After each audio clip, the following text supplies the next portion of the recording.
ओम श्री गुरुवे नमः। सभी भक्तजनों का इस मंच पर स्वागत है। हम लोग सुन रहे हैं शिव पुराण के पहले अध्याय से शिवलिंग कैसे बनाया जाता है, क्या क्या विधि है, किन किन बातों का पालन करना चाहिए, इस बारे में आइए आगे की कथा प्रारंभ करते हैं। इस तरह महालिंग की स्थापना करके विविध उपचारों द्वारा उसका पूजन करें। अपनी शक्ति के अनुसार नित्य पूजा करनी चाहिए तथा देवालय के पास ध्वजारोपण आदि करना चाहिए।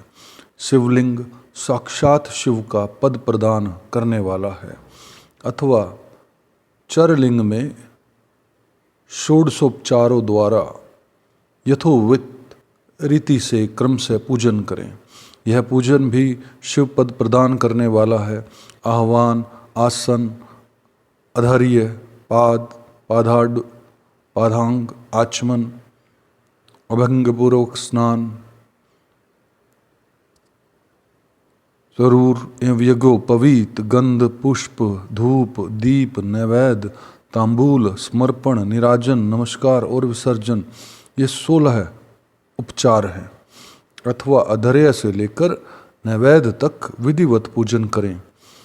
अभिषेक, नैवेद्य, नमस्कार और तर्पण, ये सब यथाशक्ति नित्य करें।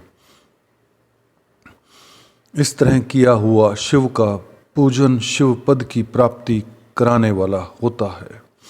अथवा किसी मनुष्य द्वारा स्थापित शिवलिंग में, ऋषियों द्वारा स्थापित शिवलिंग में, देवताओं द्वारा स्थापित शिवलिंग में, अपने आप प्रकट हुए स्वयंभू शिवलिंग में और अपने द्वारा नूतन स्थापित हुए शिवलिंग में भी उपचार समर्पण पूर्वक जैसे तैसे पूजन करने से या पूजन की सामग्री देने से भी मनुष्य ऊपर जो कुछ कहा गया है वह सारा फल प्राप्त कर लेता है। क्रमशः परिक्रमा और नमस्कार करने से भी शिवलिंग शिवपद की प्राप्ति कराने वाला होता है।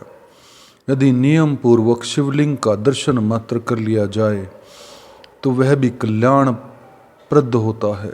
मिट्टी, आटा, गाय के गोबर, फूल, कनेर पुष्प, फल, गुड़, मक्खन, भस्म अथवा अन्न से भी अपनी रुचि के अनुसार शिवलिंग बनाकर तदनुसार उसका पूजन करवें। अथवा प्रतिदिन 10,000 प्रणव मंत्र का जप करें अथवा दोनों संध्याओं के समय एक एक सहस्त्र प्रणव का जप किया करें। यह क्रम भी शिव पद की प्राप्ति कराने वाला है, ऐसा जानना चाहिए। जप काल में मकरांत प्रणव का उच्चारण मन की शुद्धि करने वाला होता है। समाधि में मानसिक जप का विधान है तथा अन्य सब समय भी उपांशु जप ही करना चाहिए। नाद और बिंदु से युक्त ओंकार के उच्चारण को विद्वान पुरुष समान प्रणव कहते हैं। यदि प्रतिदिन आदर पूर्वक 10,000 पंचाक्षर मंत्र का जप किया जाए अथवा दोनों संध्याओं के समय एक एक सहस्त्र का ही जप किया जाए तो उसे शिव पद की प्राप्ति कराने वाला समझना चाहिए। ब्राह्मणों के लिए आदि में प्रणव से युक्त पंचाक्षर मंत्र अच्छा बताया गया है। कलश से किया हुआ स्नान, मंत्र की दीक्षा, मात्रकाओं का न्यास, सत्तों से पवित्र अंतकरण वाला ब्राह्मण तथा ज्ञानी गुरु, इन सब को उत्तम माना गया है। द्विजों के लिए नमः शिवाय के उच्चारण का विधान है। द्विजेत्रों के लिए अंत में नमः पद के लिए प्रयोग की विधि है। अर्थात वे शिवाय नमः इस मंत्र का उच्चारण करें। स्त्रियों के लिए भी कहीं कहीं विधि पूर्वक नमो अंत उच्चारण का ही विधान है, अर्थात वे भी शिवाय नमः का ही जप करें। कोई कोई ऋषि ब्राह्मण ही स्त्रियों के लिए नमः पूर्वक शिवाय के जप की अनुमति देते हैं, अर्थात वे नमः शिवाय का जप करें। पंचाक्षर मंत्र का 5 करोड़ जप करके मनुष्य भगवान सदाशिव के समान हो जाता है। 1, 2, 3 अथवा 4 करोड़ का जप करने से क्रमशः ब्रह्मा, विष्णु, रुद्र तथा महेश्वर का पद प्राप्त होता है। अथवा मंत्र में जितने अक्षर हैं उनका पृथक पृथक 1-1 लाख जप करें, अथवा समस्त अक्षरों का एक साथ ही जितने अक्षर हों उतने लाख जप करें। इस तरह के जप को शिवपद की प्राप्ति करवाने वाला समझना चाहिए।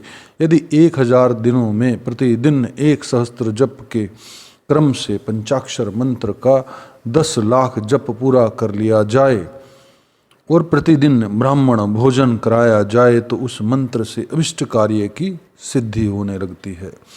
ब्राह्मण को चाहिए कि वह प्रतिदिन प्रातःकाल 1008 बार गायत्री का जप करे। ऐसा होने पर गायत्री क्रमशः शिव पद प्रदान करने वाली होती हैं। वेद मंत्रों और वैदिक सूक्तों का भी नियम पूर्वक जप करना चाहिए। वेदों का पारायण भी शिवपद की प्राप्ति करवाने वाला है, ऐसा जानना चाहिए। अन्याय जो बहुत से मंत्र हैं उनका भी जितने अक्षर को उतने लाख जप करें। इस प्रकार जो यथाशक्ति जप करता है वह क्रमशः शिवपद मोक्ष प्राप्त कर लेता है। अपनी रुचि के अनुसार किसी एक मंत्र को अपनाकर मृत्यु पर्यंत प्रतिदिन उसका जप करना चाहिए, अथवा ओम इस मंत्र का प्रतिदिन 1 सहस्त्र जप करना चाहिए। ऐसा करने पर भगवान शिव की आज्ञा से संपूर्ण मनोरथों की सिद्धि होती है।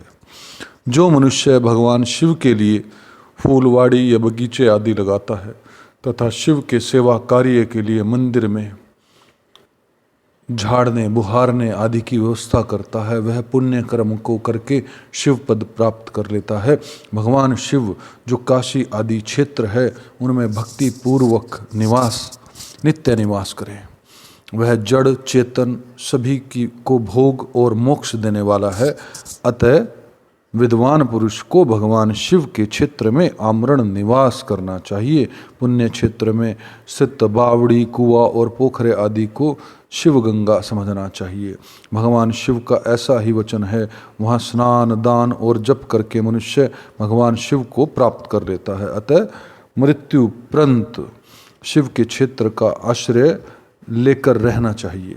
जो शिव के क्षेत्र में अपने किसी मृत संबंधी का दाह, दशा, मासिक श्राद्ध, सपिंडीकरण अथवा वार्षिक श्राद्ध करता है तथा कभी भी शिव क्षेत्र में अपने पितरों को पिंड देता है, वह तत्काल सब पापों से मुक्त हो जाता है और अंत में शिव पद पाता है।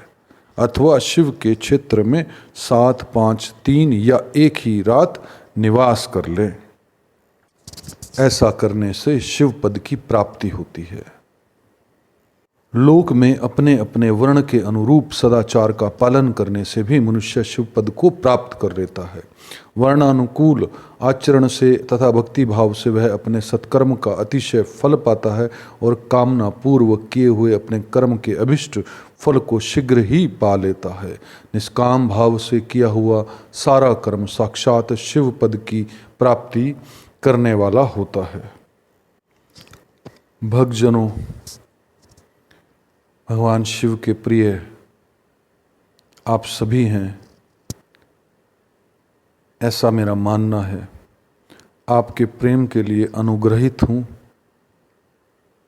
भगवान शिव की कृपा आप पर सदैव बनी रहे। अगर यह वीडियो आपको पसंद आए तो इसे लाइक कीजिए, शेयर कीजिए और हमारे मंच को सब्सक्राइब कीजिए। ओम तत्सत, ओम तत्सत, ओम तत्सत।